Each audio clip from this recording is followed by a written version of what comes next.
Friends ready हैं आप मेरे डेली इंटरेस्टिंग रूटीन व्लॉग्स देखने के लिए। Good morning everyone.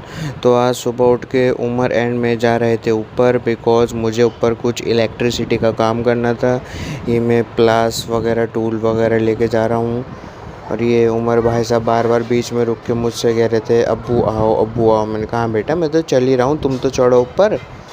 फिर फाइनली हम ऊपर आ गए थे। ऊपर एक्चुअली जो इलेक्ट्रिक बॉक्स था हमारा, उसमें जो फ़ैन का रेगुलेटर होता है वो आई थिंक ख़राब हो गया था। तो ऊपर का फ़ैन नहीं चल रहा था सही से, तो इस वजह से मैं ऊपर आया था। मुझे उसको सही करना था। इलेक्ट्रॉनिक्स का मोस्टली काम घर का मैं ही करता हूँ। कुछ रेयर काम ऐसे होते हैं जिसके लिए इलेक्ट्रिशियन को बुलाना पड़ता है। वैसे तो मैं ही घर का इलेक्ट्रिशियन हूँ, सारे काम मैं खुद ही कर लेता हूँ माशाल्लाह से। और इसमें भी मैंने काफ़ी देर मेहनत करके मैंने कहा चलो ये सही हो गया। फिर फाइनली एंड मैंने इसको चलाया तो पता चला कि फ़ैन में ही कुछ दिक्कत है, फ़ैन ही जाम हो रहा है। फिर मैंने फ़ैन को चेक किया, बट समझ में नहीं आया क्या हो रहा है। वो जाम हो रहा है बहुत ज़्यादा, उसमें ऑयल या ग्रीस वगैरह लगेगी, आई डोंट नो। तो उसके लिए अब इलेक्ट्रिशियन को ही बुलाना पड़ेगा। फिर मैं अपना नीचे आ गया था। नीचे आके देखा तो मम्मी कुछ लंच की तैयारी कर रही थी, पता नहीं क्या ही बना रही थी, मुझे मम्मी ने बताया नहीं। मम्मी की नहीं, जब बनेगा जब खुद देख लेना आप। बट मुझे ऐसा लग रहा था कि शायद बिरयानी या पुलाव समथिंग कुछ बन रहा है, बट मैं कंफर्म नहीं था कि मम्मी क्या बना रही हैं। बहुत देर तक मम्मी बनाती रही। खुशबू तो मुझे वैसे पुलाव की खुशबू आ रही थी कि जैसे मम्मी पुलाव बनाने वाली हो। फिर फाइनली जब दस्तरखान लगा तो मुझे पता ही चल गया कि हाँ मम्मी ने पुलाव बनाया है। But to be very honest, मुझे चावल वाली आइटम्स बहुत कम पसंद है। मतलब मैं खा लेता हूँ, मुझे इतना शौक़ नहीं है कि मुझे हाँ बिरयानी चाहिए, मुझे पुलाव चाहिए, नहीं। मुझे रोटी वाली आइटम्स अच्छी लगती है। मैं शादी में भी जाता हूँ तो मैं वहाँ पे बिरयानी वगैरह मतलब टेस्ट के लिए ले लेता हूँ। अदरवाइज़ तो मैं सालन रोटी से ही अपना डिनर वगैरह करता हूँ पूरा। मैं राइस वगैरह ज़्यादा प्रेफर बिल्कुल भी नहीं करता। फिर मम्मी ने पुलाव बनाया था, खुशबू बहुत अच्छी आ रही थी।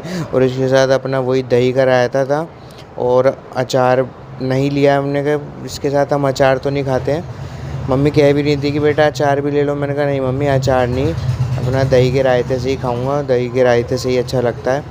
बिकॉज़ हम स्टार्टिंग से ही पुलाव को दही के रायते के साथ ही खा रहे हैं। पुलाव या बिरयानी हो, दही के रायते के साथ ही हम खाते हैं उसको।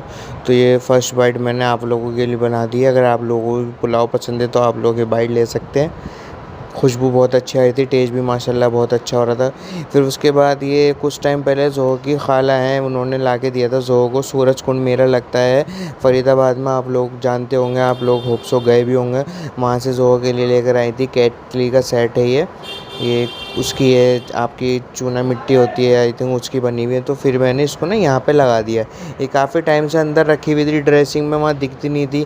तो मैंने कहा चलो इसको थोड़ा विजिबल करते हैं, इसको मैं यहाँ पे लगा देता हूँ। यहाँ पे अच्छी भी लग रही थी और ऊपर अपना मनी प्लांट वगैरह था, तो इसको मैंने यहीं पे सेट कर दिया था। फिर आज मैं ज़्यादा व्लॉग शूट नहीं कर पाया क्योंकि मेरी तबीयत थोड़ी ठीक नहीं हो रही थी। रात से मेरी तबीयत थोड़ी डाउन सी चल रही थी। एंड फिर रात को डिनर का टाइम हो गया था। डिनर में मम्मी ने बनाया था कीमा, मसाले वाला कीमा, खड़े मसालों को कीमा बोलते हैं इसको। मम्मी ने वो बनाया था, मे भी देखने में काफ़ी अच्छा लग रहा था। बाकी मैं तो खाता नहीं हूँ ये, सब लोग काफ़ी पसंद करते हैं, बहुत शौक़ से खाते हैं। मैं बस हाँ हल्का हल्का सा टेस्ट कर लेता हूँ, ज़्यादा नहीं खाता हूँ मैं इसको। फिर उसके ऊपर इसके साथ सब कहते हैं कि धनिया का कॉम्बिनेशन बहुत अच्छा लगता है, और साथ में नींबू हो तो टेस्ट डबल क्या 10 गुना, बताते हैं कि 10 गुना टेस्ट हो जाता है। और अगर इसके साथ खमीरी रोटी या ताफ्तान हो, या जो एक लच्छा पराठा आता है वो हो, उसके साथ भी बहुत ज़्यादा अच्छा लगता है, सब कहते हैं। मैंने भी, याद है मुझे, बहुत साल पहले की बात है, मैंने भी इसको खाया था लच्छे पराठे के साथ। ऊपर बना था लच्छे पराठे, पुरानी दिल्ली में मिलते हैं, बहुत टेस्टी लच्छे पराठे होते हैं वो, कभी ट्राई करेंगे। फिर उसके बाद ये हमारी गली में एक आंटी हैं, वो हज पे गई थी माशाल्लाह, अल्लाह उनके हज को कबूल करे। तो उनके यहाँ से ही आया था। टोपी है इसमें, वाइट कलर की टोपी है, और आबे ज़मज़म का पानी आया था, तस्बीह आई थी और खजूर वगैरह थे। तो जो भी हज वगैरह पे जाते हैं वहाँ से लोग अपने रिलेटिव्स के लिए या जो आपके नेबर्स वगैरह होते हैं जानकार, उनके लिए ज़रूर लेकर आते हैं। वहाँ से तबर्रुक बोलते हैं इसको। तो ये लेकर आए थे माशाल्लाह। अल्लाह सब लोगों के हज को कबूल फरमाए, या जो लोग अभी तक नहीं जा पाए अल्लाह उनको जाने की तौफ़ीक अता फरमाए। फिर बस देखते देखते तबीयत थोड़ी डाउन तो थी, शॉप भी मैंने क्लोज़ कर ही दी थी, बट सोते सोते वही टाइम हो गया था। कुछ ऑर्डर्स भी आ गए थे बीच में, तो मैंने कहा चलो ये भी बना लेता हूँ। चलिए मिलते हैं अब आपसे नेक्स्ट व्लॉग में।